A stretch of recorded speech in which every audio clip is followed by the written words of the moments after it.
If a wedding is the happiest day of a woman's life, then why was she quietly falling apart behind a closed door? The room was quiet, too quiet, not the gentle kind that wraps around you like a blanket, but the heavy kind that presses on your chest, waiting for you to break.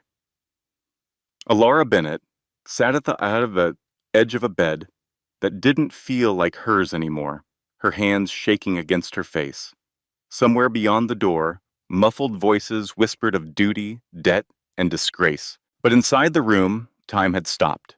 The dress, hanging motionless on a wooden chair, gleamed with cold perfection. Layers of white lace and silk, meant to celebrate a union of love, now felt more like a costume for sacrifice. Alara didn't see beauty in it, only surrender. A uniform she'd been forced to wear in a battle she never chose. Everything around her crystal chandeliers, marble floors, gold-framed portraits had once stood for legacy and power. Now it all felt hollow. Her family wasn't hosting a wedding. They were orchestrating a transaction, and she was the currency. The door swung open with a sharp creak, cutting through the stillness. Her mother, Celine, walked in like a storm wrapped in pearls. Behind her was Malcolm, Ilara's father, eyes cast downward, as though even meeting his daughter's gaze might shatter what little courage he had left. Enough of this nonsense, Ilara, Celine said sharply, eyes fixed on the untouched dress. Put it on, now. Ilara's voice cracked as she tried to speak, her lips barely moving. I don't want this. It isn't right. Celine exhaled, not with sympathy, but with impatience. And you think life is ever fair? We're drowning, Ilara. Your father and I are trying to keep this family from being humiliated, from losing everything. And you're worried about what's fair? Tears slipped down Ilara's cheeks, not from heartbreak, but from years of silent exhaustion. Why me? She whispered. Why not Mira? She's always been your pride, your everything. The truth had finally clawed its way out unfiltered, vulnerable. Her older sister, Mira, had always been the shining star. She was adored, praised, protected, while Ilara learned to survive in the shadows. Celine's eyes narrowed, her voice laced with sharp clarity. Mira was born to rise. You were born to endure. She wouldn't survive this, Ilara. But she paused, her gaze piercing. You're strong enough to carry the burden. Ilara laughed, bitter and broken. No, I'm not strong. I'm just invisible enough that you can use me without guilt. From behind, Malcolm finally spoke, his tone so faint it nearly disappeared into the silence. Let's not fight. She knows what's expected. Ilara turned toward him, pleading for something, anything, but he only looked away. He had always looked away. Her mother stepped closer, not with comfort, but with a quiet warning in her voice. You have 15 minutes to be ready, she said softly, like a blade wrapped in silk. Don't make me come back. Then she left, leaving the scent of perfume and power behind her. Malcolm lingered just long enough to rest a hand on Ilara's shoulder. Someday you'll understand this was necessary. But his touch felt like ash, his words like dust. And then the door closed again. Alone once more, Ilara looked at the dress. Her heart didn't swell, it shrank. This wasn't the start of a life, it was the end of her freedom. Celine Bennett didn't need to raise her voice, her presence alone was a warning. She stepped closer to Ilara, her gaze like ice, her words low and sharp enough to wound. You have 15 minutes, she murmured. Be ready. Don't make me return. She turned without waiting for a response, the door clicking shut behind her with unnerving finality. In her absence, the room felt heavier, as if the air itself had decided to mourn. Malcolm lingered for a moment, clearly uncomfortable in his own skin.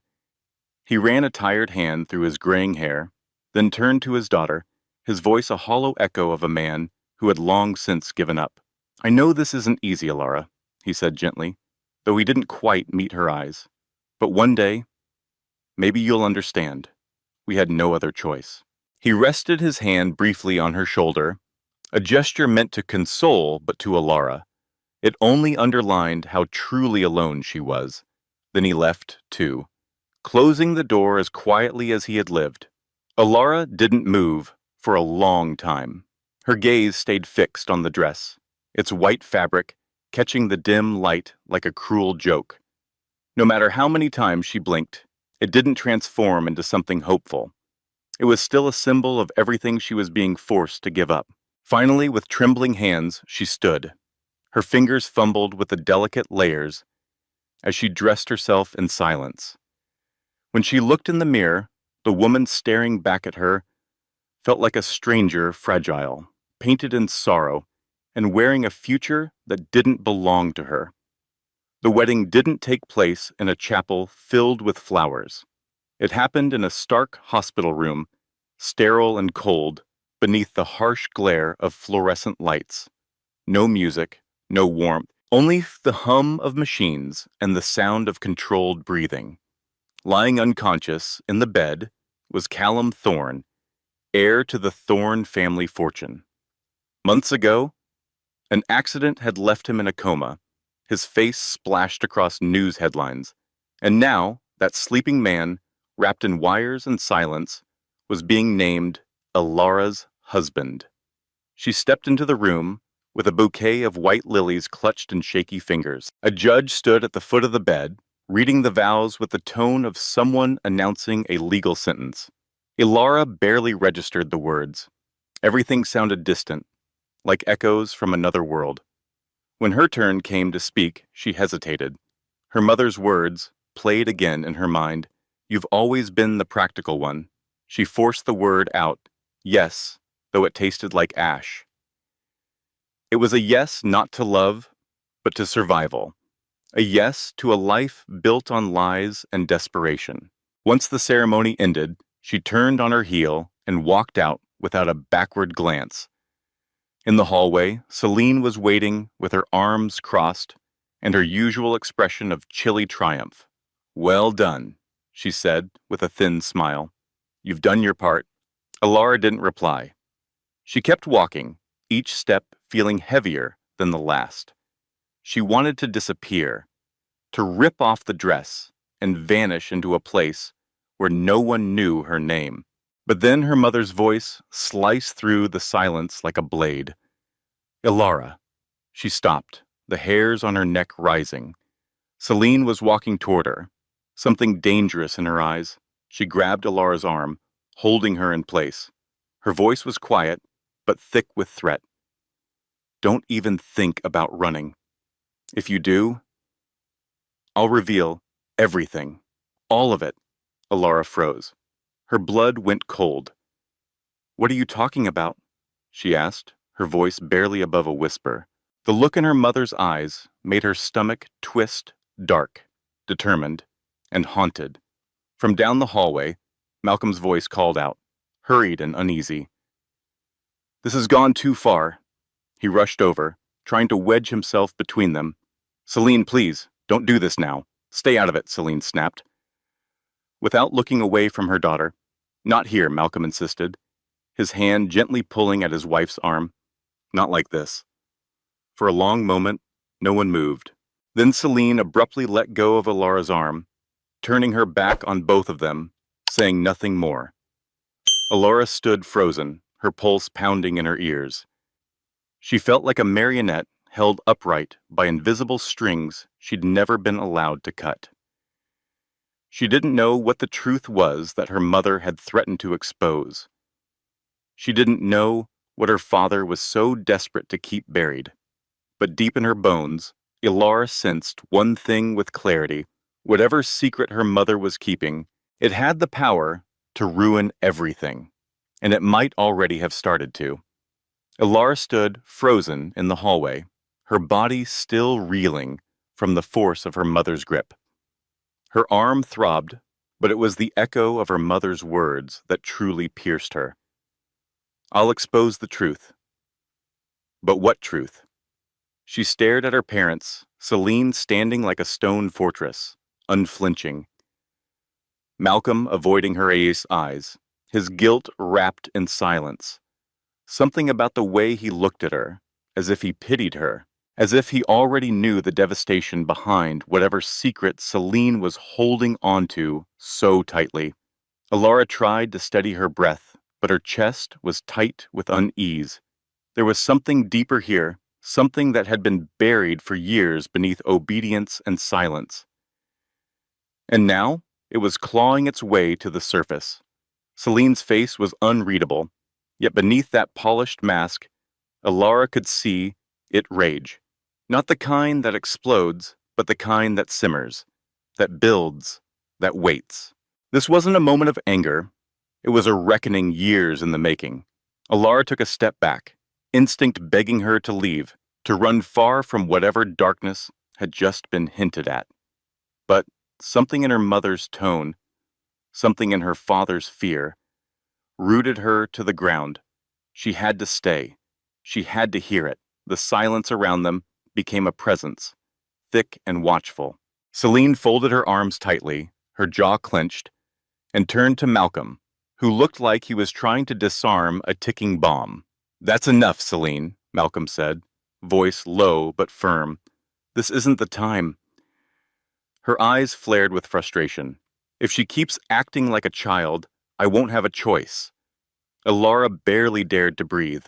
Her mother's words struck like a match to dry kindling. Something was coming. Malcolm stepped closer, his voice quieter now, almost pleading. "Please, not here." Alara strained to listen, catching only pieces of their exchange, but each word felt like a shard of glass. "I've had enough, Malcolm. How long do you expect me to—" "Don't," he whispered, cutting her off. "Not now. You promised." That word promised sent a chill down Alara's spine. How many times had she witnessed this strange choreography between her parents? Her mother trying to speak, her father stopping her. How many times had the truth come to the edge of her lips only to be swallowed? Memories flooded her. She was 12, playing alone in the garden, when her mother approached her with a strange intensity in her eyes. "Alara, there's something I need to tell you." But before the sentence could finish, Malcolm's voice had floated from the kitchen, calling for Celine. She had stiffened instantly, retreating into her usual poise. Nothing was ever mentioned again. Then again, when she was 17, after a family dinner, thick with tension, Alara had been curled on her bed with a book when Celine entered, hesitant, eyes softer than usual. "Alara, your life isn't what—" And then, like a ghost in the doorway, Malcolm appeared. "Can we talk?" he had asked, calm but firm, and just like that, whatever her mother was about to say vanished again. Now standing in the stark corridor of a hospital that had become a stage for betrayal, Alara was once again in the middle of the same scene, only this time, she wasn't a child anymore. She kept still, forcing herself to remain silent so she could catch every word. "She has a right to know," Celine whispered, her voice crackling like a held-in storm. "You can't hide it from her forever."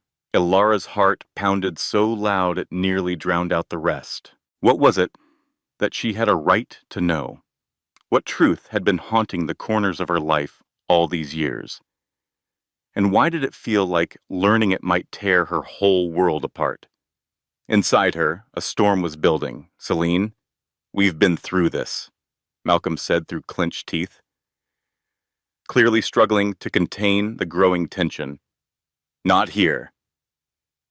"And when, Malcolm?" Celine snapped back, her voice coated with bitter irony. "At her funeral? When it's too late to matter?" Malcolm flinched at her words, the weight of them hitting a place he didn't want to admit existed. He looked at the floor, searching for something to hold on to, but found nothing.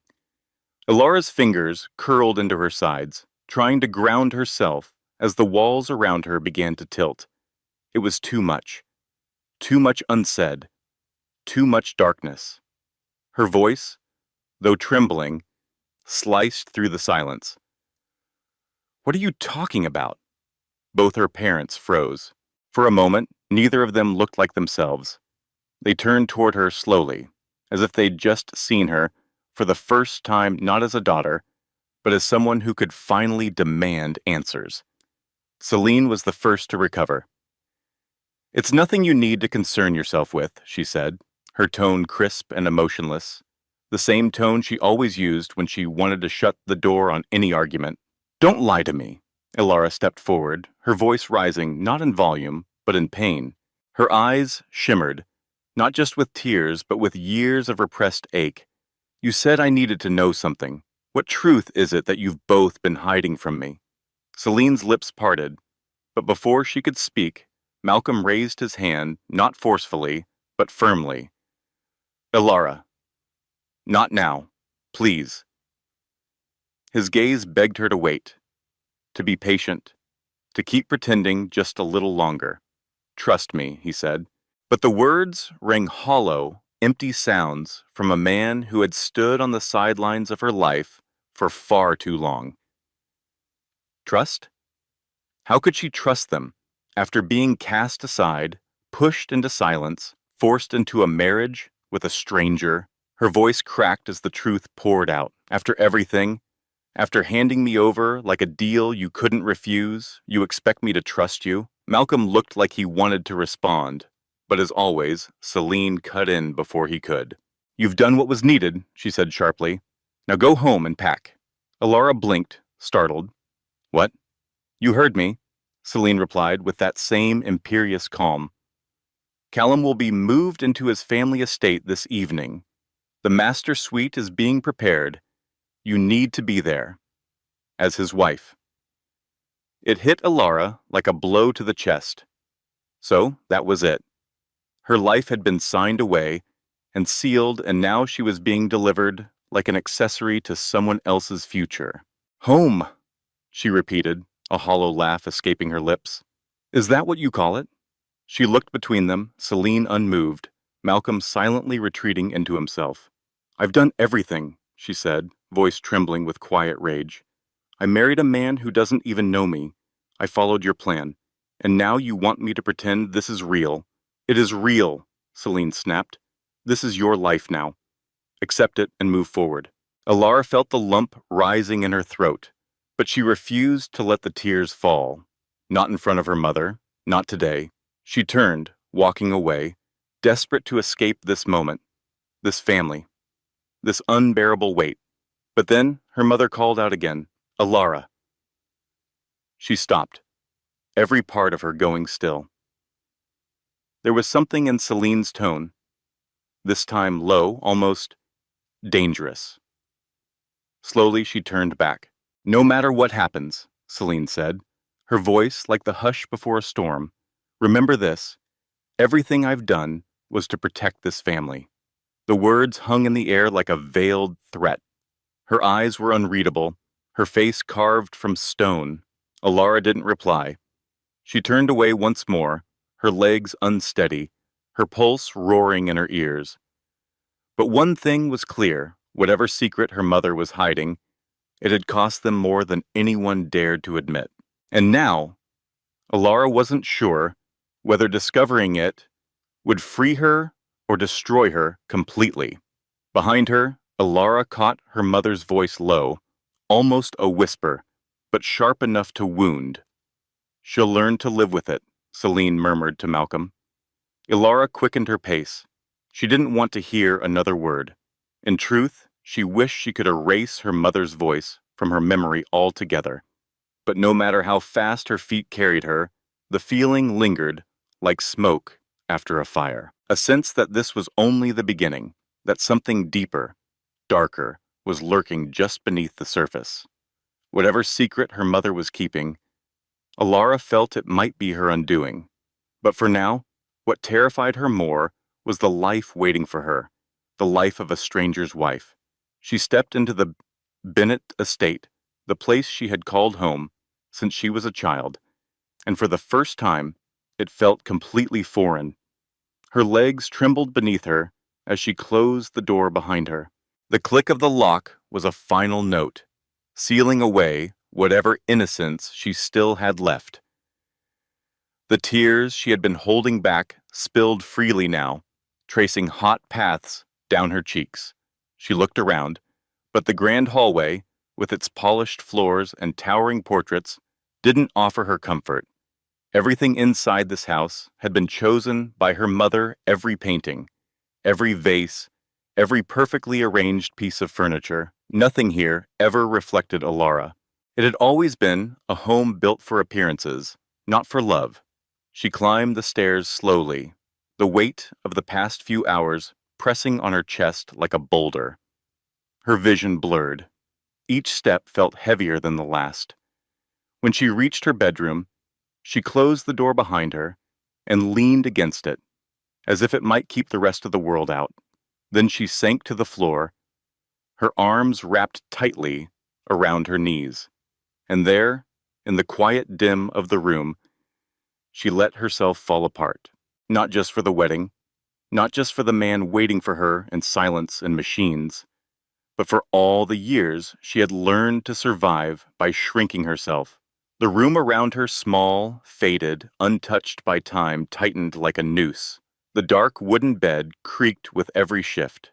The curtains still hung, limp and lifeless, the same ones from her teenage years. Nothing had changed, and that was the problem. This room had always been a reflection of who she was, in the Bennett family, the afterthought. She closed her eyes, willing the pain to fade, but instead, memories rushed in like a flood. She was 8 again, sitting cross-legged on the floor of her sister's room, watching Mira unwrap a new doll, a beautiful one, with golden curls and a dress of soft blue satin. With timid hands, Alara had asked to hold it. "Don't touch her," Mira had snapped, pulling the doll away. Alara looked up at her mother, waiting, hoping for fairness, for defense, but Celine only smiled indulgently at her favorite daughter. "Alara, you have your own things. Let your sister enjoy hers." But Alara didn't. Her dolls were second-hand, some missing limbs, dressed in clothes she'd stitched together from scraps. That was the first time she understood in this house. So, nothing would ever truly belong to her. Later, as teenagers, Mira was escorted to charity galas and glittering events, always standing beside their mother like the crown jewel of the family. Alara stayed home. She was told to be helpful, to be practical. "Let Mira shine," her mother had said once. "We all play our part." And Alara, hers was always in the shadows. "You need to be useful, Alara. Help with the house, focus on your studies, be practical." Not like Mira with her head in the clouds. Her mother's words had been like footsteps in her mind, repetitive, echoing, inescapable. They had shaped her more than affection ever had. Over the years, those reminders carved away Alara's dreams, replacing them with responsibilities. Slowly, she became someone who never dared to want more. Because wanting, in this house, was dangerous. She remembered a night that had stayed with her like a scar. Mira had just come home from a charity gala, radiant in a gown that shimmered like stardust. Their mother had accompanied her, both of them glowing as if they'd stepped out of a magazine. Meanwhile, Alara sat on the living room floor, folding linens. Not because she wanted to, but because Celine had handed her the basket without a second thought. "You should try dressing more like Mira," Celine had said, her tone crisp as she gave Alara a long, appraising look. "Might help you get noticed." The words didn't cut, they crushed. But Alara, as always, said nothing. She simply lowered her head and kept folding. Mira smiled softly, basking in the unspoken praise, while Alara silently absorbed what was left. Now, sitting on the floor of her room, Alara felt the weight of those memories settle like stones on her chest. They returned one by one, sharp and unwelcome, her mother's disapproval, the constant comparisons, the years of invisibility. Her suitcase sat half open in the corner. It wasn't hard to pack. There was so little that was truly hers. Almost everything in the room had been handed down furniture Mira had outgrown, trinkets Celine had chosen without asking. The only thing Ilara owned outright were her memories, and even those were frayed at the edges. She stood, her limbs heavy, her eyes swollen from crying. Slowly, she moved toward the suitcase and began placing clothes inside with mechanical precision. Every folded blouse, every faded scarf reminded her of how small she'd always been made to feel. Then came the sound of heels clicking down the hallway. Her heart skipped. The door opened abruptly.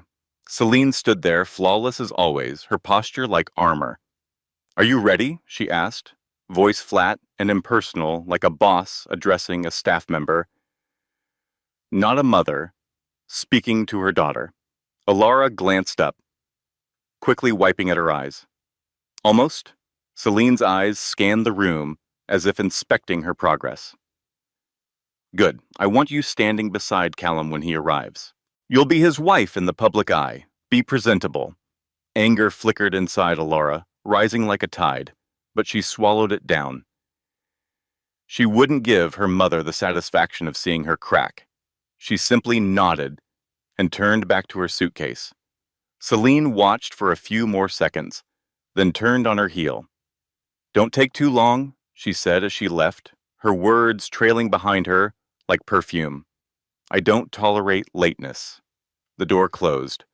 Alara paused, her hands still.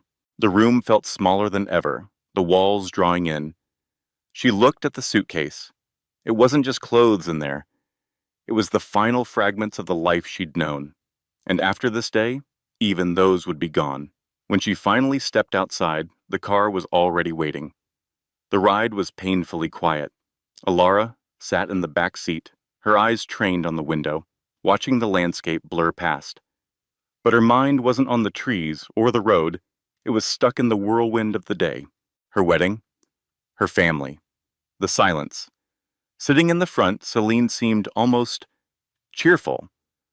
Her posture was relaxed, her smile subtle but constant. "Well, Alara," she finally said, adjusting the pearl necklace at her collar, "I suppose you really did get lucky after all." Alara didn't answer, but her stomach twisted. Her mother wasn't thinking about love, or sacrifice, or the sheer weight of what had just happened. She was thinking about status, about power, about wealth.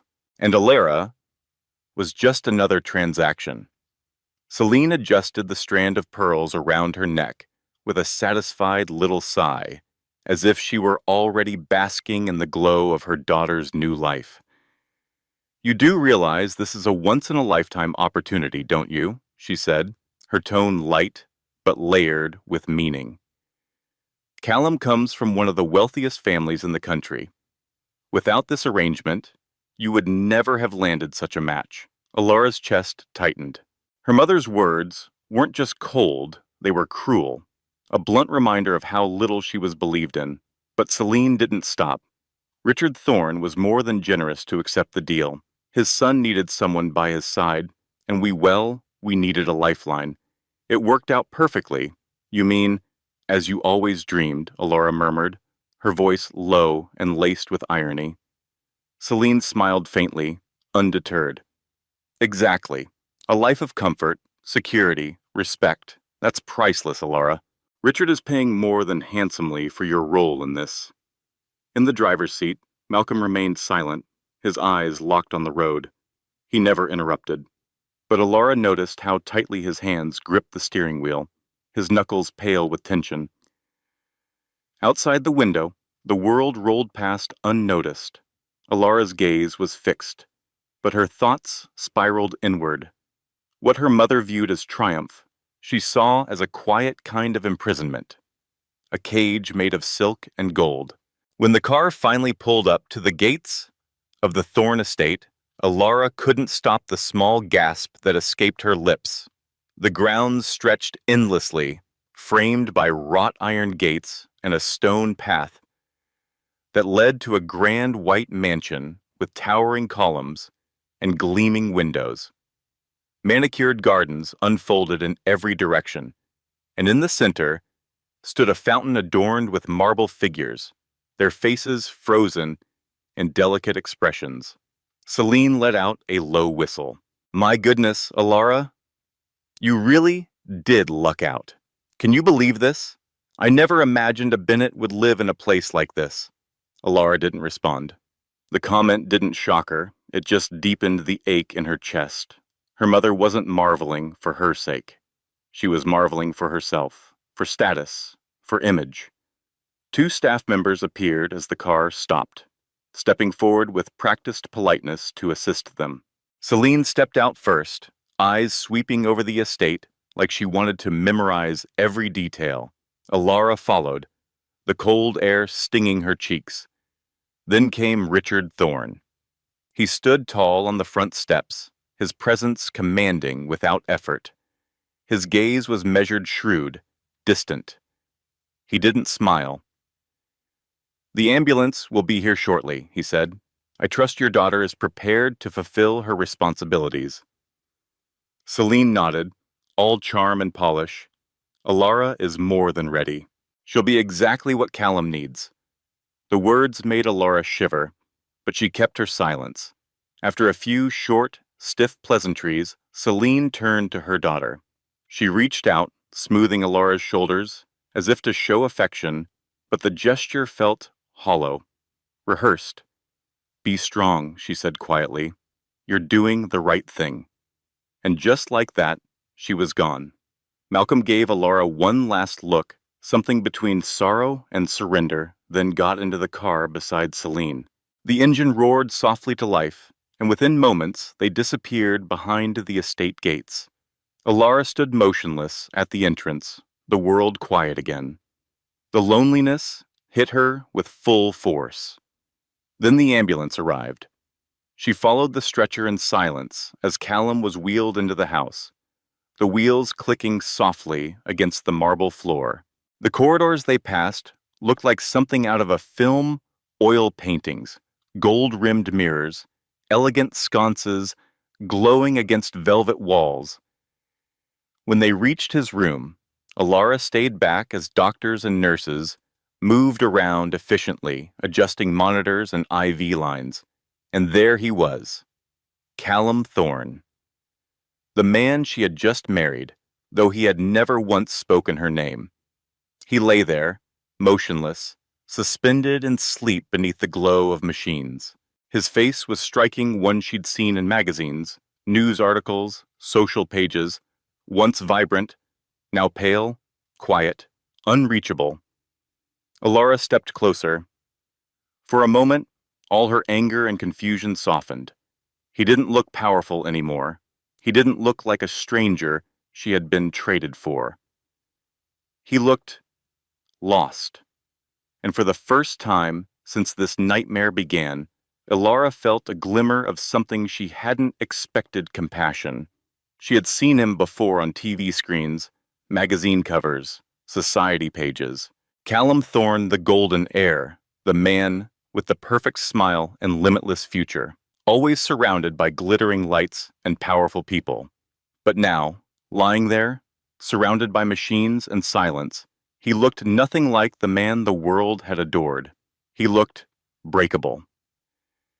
And something in Alara's heart cracked, not with romance or affection, but with recognition. In his stillness, in his isolation, he felt like a reflection of her own life. Two strangers, both trapped in lives they didn't choose. When the doctors finished adjusting the wires and monitors, they slipped out quietly, leaving Alara alone in the room. The silence wrapped itself around her, heavy and constant, broken only by the soft beeping of machines. She pulled a chair close to the bed, her fingers trembling slightly as she bowed down. For a long moment, she simply watched him. His face elegant, pale, unmoving, seemed like it belonged to another world. She let out a slow, uneven breath. Hi. Callum? She said, voice barely louder than a whisper. I'm your wife. We got married today. She paused, her throat tightening around the words. I don't know what this is supposed to be. I don't even know if you can hear me, but I hope I can take care of you, at least here." Her voice wavered. "I imagine your life was full of things I've never known, and mine." She exhaled, forcing a small, bitter smile. "Mine was full of things no one should have to endure." Tears stung her eyes again, but this time she didn't fight them. "I never really felt loved, not properly, not at home.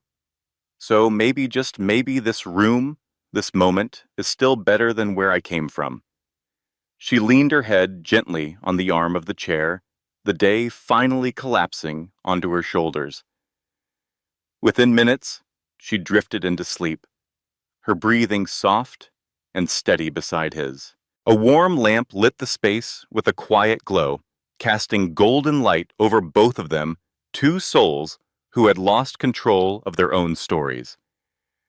The next morning, Ilara stirred at the sound of a door opening. She blinked, disoriented for a moment, then remembered everything: the mansion, the marriage, the man in the bed, and then she saw the woman, poised, elegant, dressed in a beige silk suit, with her hair pulled back into a flawless bun.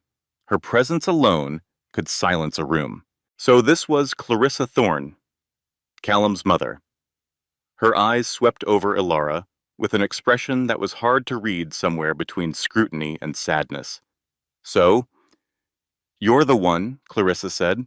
"My son's wife." Ilara rose to her feet quickly, still drowsy, her voice small. "Good morning, ma'am." Clarissa stepped further into the room, taking in every detail. But instead of the sharpness Ilara expected, there was something gentler in her gaze. "Please call me Clarissa," she said, walking over to her son's bedside.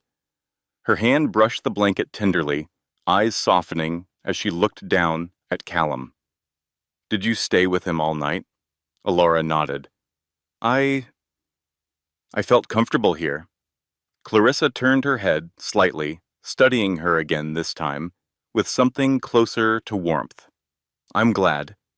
He needs someone beside him," she said quietly. "It's hard seeing him like this, but I still believe, with everything in me, that he'll wake up." There was something unwavering in Clarissa's voice. Not blind hope, but something stronger. A mother's quiet defiance against loss. "I'll do my best," Ilara said, her voice low but honest. Clarissa gave a faint smile. "I know you will. I can see it in your eyes. You're kind, and kind is exactly what he needs."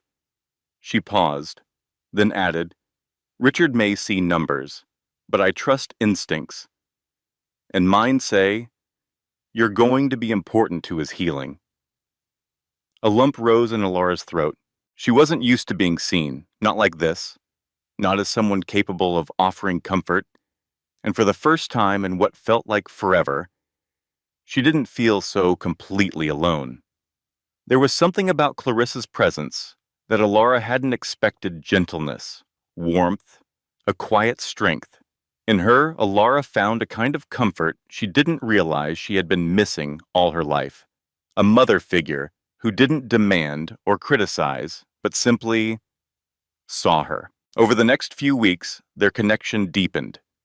At first, Clarissa had been formal, her manners polished and reserved, as though still unsure of this unexpected daughter-in-law. But slowly, something shifted. Over cups of tea in the sunlit drawing room, they spoke about Callum, about the mansion, even about Clarissa's own dreams she had once placed on hold for her family. Ilara listened, shared, and for once didn't feel the need to guard herself. Clarissa was full of quiet praise, never dramatic, never excessive, but always sincere. "He's lucky to have you," Clarissa told her one afternoon as they sat together in the conservatory, the soft clink of teacups between them. "I just hope I'm doing enough," Ilara replied softly, lowering her eyes. Clarissa shook her head with a gentle smile. "You're already doing more than most would, Ilara. Much more." Those words settled in Alara's heart like warmth seeping into a cold room. She hadn't heard such kindness in years, if ever. Still, as the days passed, a restlessness began to stir in her. Caring for Callum gave her purpose, but waiting, always waiting for something to change, felt like being caught in a slow-moving tide. She needed more, something that was just hers. One morning, while wandering the east wing of the mansion, Ilara discovered a vast library. The shelves stretched to the ceiling, filled with titles she had never seen before. Dusty leather-bound volumes, first editions, even books on finance and investment subjects that, oddly, caught her curiosity. She started reading casually, but soon she was fully immersed. Ilara had always loved learning, even back in the Bennett household, where no one encouraged it. Books had been her quiet rebellion. Now they became her anchor. Mornings turned into study sessions. She filled a notebook with notes, ideas, and theories about markets, budgeting, long-term growth. In the afternoons, she returned to Callum's side, reading aloud or helping Clarissa with the daily affairs of the estate. Days became weeks, weeks became months, and something began to shift inside her. Not joy, exactly, but something like peace. It was fragile, new, unfamiliar, but it was hers. One afternoon, as she sat cross-legged in the library, surrounded by open books and half-filled pages, she heard Clarissa calling from the living room. "Ilara, someone's here to see you." Ilara frowned, surprised. She wasn't expecting anyone. When she descended the grand staircase, her breath caught. Standing near the doorway, polished and poised as ever, was Celine. Her mother. "Ilara, darling," Celine greeted, stepping forward with a smooth smile. "How lovely you look." "This house suits you." Ilara didn't return the smile. She folded her arms across her chest. "You've never visited before," she said flatly. "What do you want?" Celine paused for a moment, as if trying to soften her approach, but the tightness in her jaw gave her away. "I need your help," she said plainly. Ilara arched a brow. "Help? The situation back home." "It's not good," Celine admitted, choosing her words with careful restraint. "I thought maybe, given your new position, you might speak to the Thorns, convince them to lend us something." Ilara stared at her, stunned. "Alone?" she asked slowly, her voice sharpening. "Or something simpler," Celine replied with forced lightness. "A car, a smaller property, something we could quietly sell to settle a few things." Ilara's stomach churned. It wasn't just the request, it was the way her mother said it. As if it were normal. As if asking her daughter to exploit her marriage was just a practical solution. "Are you serious?" Ilara asked, her voice trembling, not with fear, but with disbelief. "Of course I'm serious, Ilara," Celine said. Her voice edged with irritation, as though the absurdity of the request didn't even occur to her. "You know how things are. It's not like it would hurt them." Before Ilara could respond, Clarissa stepped into the room. Her presence was calm but commanding, her expression curious as her eyes flicked between the two women. "Ilara, is everything all right?" she asked, gently, sensing the tension that lingered in the air, like static. Ilara inhaled slowly, willing herself not to explode. Her heart was racing. "Yes," she said, voice tight. "Everything's fine." She turned to her mother, standing tall despite the tremble in her hands. "Mom," she said quietly, but with growing resolve, "I think you should leave." Celine's eyes widened, caught off guard. "What? You heard me," Ilara replied, stronger this time. "I'm not going to ask the Thorne family for anything, and I certainly won't help you take from them to cover your mess." Celine stepped forward, her eyes flashing. "Don't be ungrateful. Everything I've done, everything was for you. For this family." Ilara's voice cracked, not with weakness, but with the sharp edge of truth. "No, you did it for yourself." This isn't about family. This has never been about me. For a moment, Celine stood still, her pride momentarily stunned into silence. But then she straightened her shoulders, reclaiming her icy composure. She cast one last glance at Alara, an unspoken warning. You'll regret this, she said softly, before turning and walking out the door. Alara didn't move, not until she felt a gentle hand rest on her shoulder. Clarissa. Her voice was calm. Are you okay? Alara nodded, though her chest felt impossibly tight. I just need a moment. Clarissa gave her a small, understanding smile, then quietly stepped away, leaving Alara in the silence. As soon as she was alone, the weight of it all collapsed on her shoulders. It wasn't just the disappointment. It wasn't just another wound from the same woman who had hurt her in 100 subtle ways. It was the realization that for the first time in her life she had said no. And maybe, just maybe, that meant she was beginning to become someone new.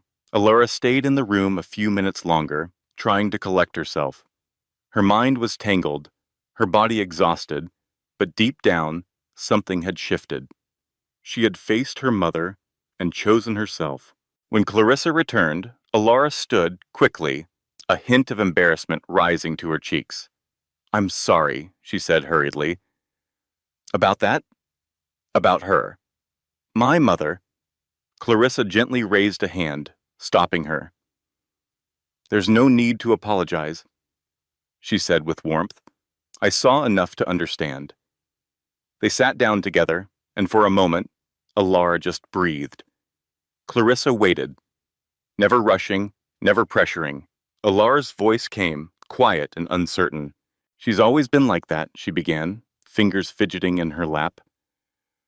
My mother never really loved me, not in the way a mother should.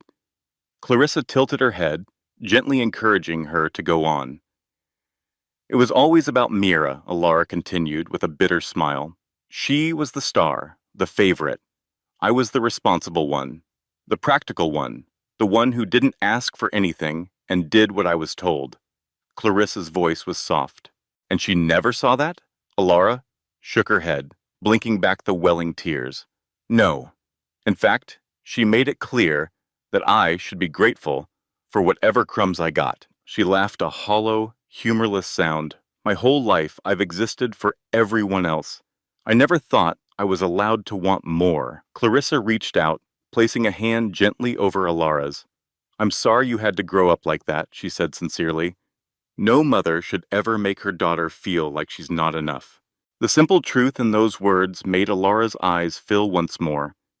She looked at Clarissa, this woman who was still a stranger, in many ways, but who had already offered more care than the one who raised her. Thank you, Alara whispered, gently squeezing her hand. Clarissa grew quiet, thoughtful. Then she spoke, her tone shifting to something more serious. There's something I want to talk to you about. Alara looked up, surprised.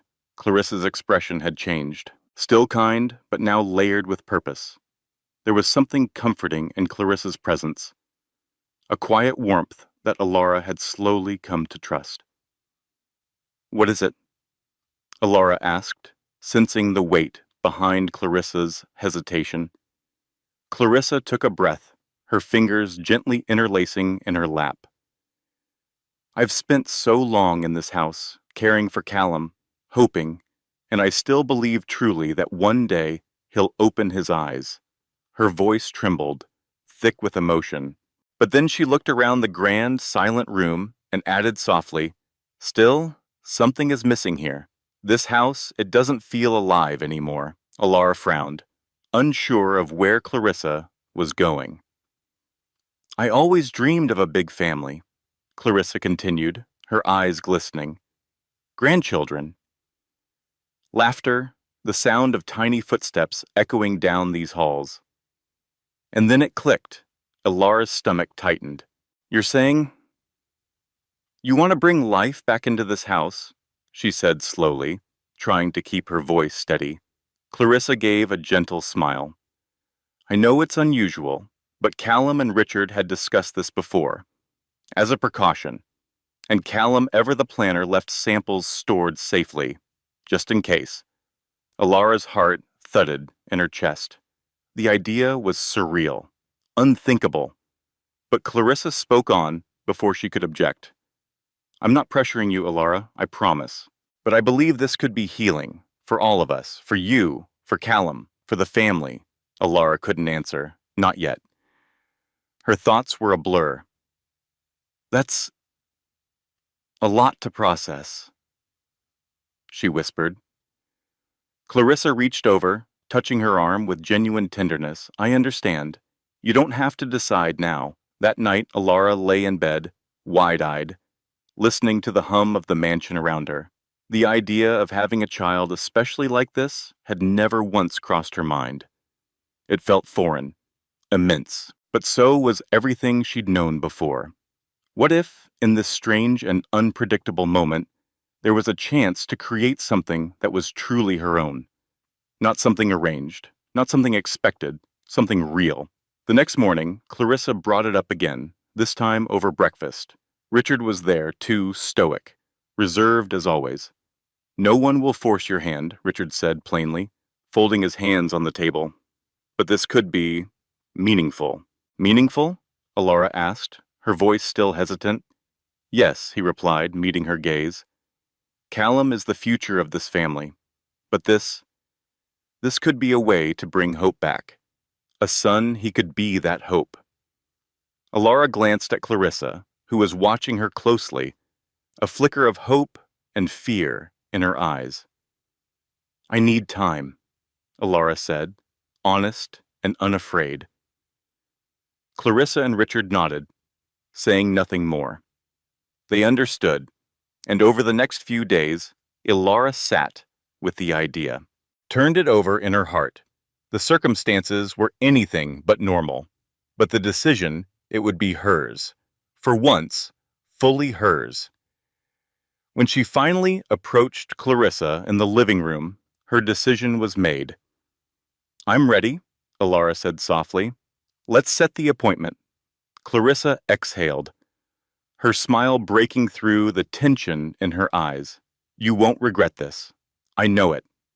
The following week, Alara, Clarissa, and Richard sat across from a specialist at a private clinic. The doctor spoke calmly, explaining the process, what it would involve, what the possibilities were. Alara listened carefully, notebook in hand, but her heartbeat was loud in her ears. As they left the clinic, Clarissa looked at her, concerned. Are you sure about this? Alara paused, then turned to the woman who had become more of a mother to her than her own ever was. I am, she said. She didn't know what the future would look like, but for the first time, she wasn't following someone else's script. She was writing her own. In the days leading up to the procedure, the atmosphere in the Thorne mansion shifted. Clarissa and Richard were visibly nervous, though they tried to mask it with calm reassurances. Alara, meanwhile, moved between quiet reflection and a cautious sense of anticipation. There was uncertainty, but also possibility. And for Alara, that was enough. Alara sat in silence, her hands resting gently in her lap, caught between anticipation and fear. Despite all the uncertainty, she had made her decision, and for the first time, it wasn't to please someone else. It wasn't out of obligation or desperation. It was hers. On the appointed day, she, Clarissa, and Richard returned to the clinic together. The atmosphere in the car was filled with nervous glances, hopeful smiles, and a kind of quiet reverence, like they were approaching something sacred. The procedure was successful. The doctor explained everything with calm professionalism, but Alara could feel her pulse pounding in her ears. Now, he said, we wait a few weeks to confirm the results. As they left the clinic, Richard tried to sound reassuring. All we can do now is hope. But even in his voice, Alara could detect the tension. Clarissa reached over and gently squeezed her hand. It's going to be all right, she said, with a confidence that made Alara want to believe it. I can feel it. Weeks passed slowly. Each day stretched longer than the last. And then came the second visit. Alara sat in the examination room, her hands cold despite the warmth of the sun filtering through the windows. Clarissa and Richard were beside her, waiting in silence. When the doctor entered, he wore a knowing smile. "I have good news," he said, looking straight at Alara. "The insemination was successful. You're pregnant." Alara's breath caught. Her eyes welled instantly. "Pregnant," she whispered, barely believing the word. "And there's more," the doctor added, his tone light with amazement. "You're not expecting one child, you're expecting 3. The room went still. Then Clarissa let out a cry, pure, unfiltered joy. She wrapped Alara in her arms, her laughter and tears spilling together. "Triplets," she whispered in awe. "Oh, Alara, you have no idea what this means. What happiness this will bring to our home." Even Richard, usually composed to the point of stone, allowed himself a rare, genuine smile. He reached out and clasped Alara's hand firmly. "We're proud of you," he said quietly. "Truly." Still stunned, Alara placed a hand over her belly. So much emotion surged through her: fear, hope, disbelief, wonder. For the first time in so long, she didn't feel like a background character in someone else's life. She was becoming the center of something new, something that was finally hers. The following months brought profound change. Clarissa rarely left her side, ensuring every detail from nutrition to rest was taken care of. Richard, while more reserved, was always present in his own way, offering comfort through quiet gestures, thoughtful arrangements, and unwavering support. But most of all, Alara found peace in the quiet moments she shared with Callum. Each day she sat beside him in his room, gently holding his hand as she told him everything. "Callum," she whispered one evening, her fingers brushing his, "you're going to be a father." Her voice trembled with emotion. 3 children. Can you imagine that? A tear rolled down her cheek. "I don't know what it'll be like, but I promise I'll do everything I can to raise them with love. And I'll be here for them, for you." She didn't know if he could hear her, but it didn't matter. Those conversations became sacred, her way of weaving him into this new chapter, even as he lay silent. Meanwhile, across town, Celine couldn't stop thinking about her last visit to the Thorne mansion. Alara's defiance had humiliated her, and worse, it had made her feel irrelevant. She tried to dismiss it, tried to paint her daughter's choices as foolish or naive. But the bitterness wouldn't fade. Malcolm, however, had grown quiet in a different way. When he heard, through a passing conversation, that Alara was pregnant, he stopped, and something inside him softened. He didn't feel anger, not even resentment, just a deep, unexpected joy. For once, he didn't ask Celine's permission. He went to visit. Clarissa met him at the door, her posture polite but firm. "Alara needs rest," she said kindly but clearly. "She's not receiving visitors today." Malcolm nodded, accepting it without resistance. Still, before he left, he looked her in the eye and said, "Please let her know. I'm proud of her, and I'd like to see her again when she's ready." Clarissa gave a small, understanding nod. And so the days continued to pass, gently, until one night the silence of the mansion was broken. It was time. Alara went into labor under a sky full of stars, and the halls of the Thorne estate, once heavy with quiet and grief, were suddenly alive with movement, voices, and anticipation. The house, at last, was about to welcome life. The night was a blur of motion and breathless urgency. Richard drove with determination, while Clarissa sat in the back seat, her hand wrapped around Alara's, whispering words of comfort through clenched teeth and calm eyes. "You're strong, Alara. Everything will be okay." And hours later, it was. 3 tiny cries echoed through the sterile hospital air. 2 boys, 1 girl, all perfect. Tears streamed down Alara's face as she held them one by one, their warmth sinking into her chest like a promise. In their tiny fingers, she felt something she had never truly known before, a love that was hers. Clarissa and Richard stood nearby, overwhelmed with joy. The family that had once lived in silence and grief now overflowed with new life, laughter, and tiny footsteps just beginning their journey. Back at the mansion, the halls that had once held only memories now echoed with the sounds of bottles, lullabies, and soft baby laughter. Exhausted but whole, Alara poured herself into motherhood. And though the days were long and the nights sometimes endless, she never felt alone again. One quiet afternoon, 3 months later, she sat in Callum's room. One of the babies rested against her chest, the others sleeping peacefully nearby. As she always did, Alara spoke softly to the man who had never yet answered.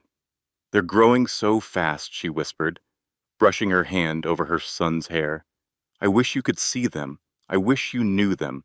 But then, something changed.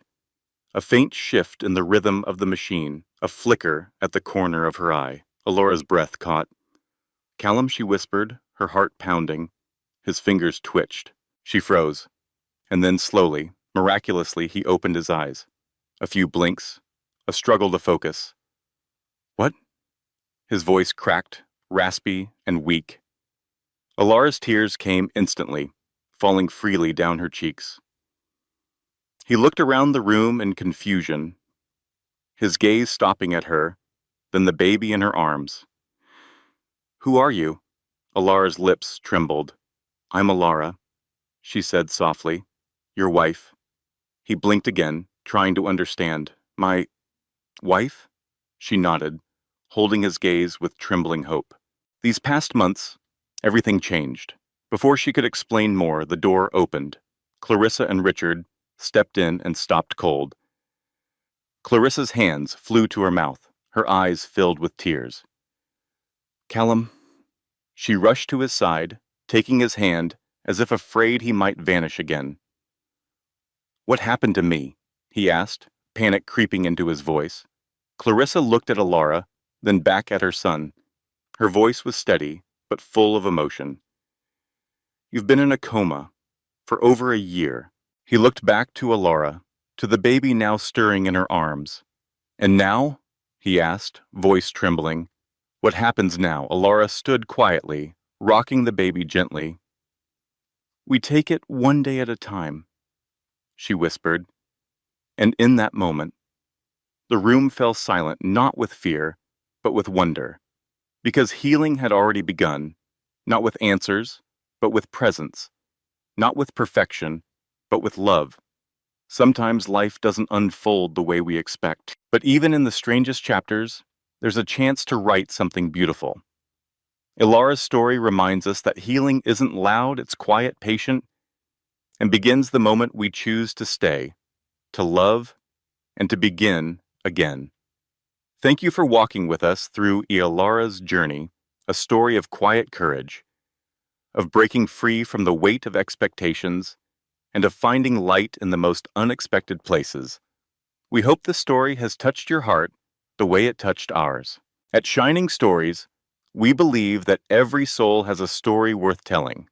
And sometimes, just hearing that someone else has felt what we feel is enough to remind us that we're not alone. Thank you for listening. Thank you for feeling. And most of all, thank you for believing in the healing power of stories. Until next time, take care of your heart and keep shining.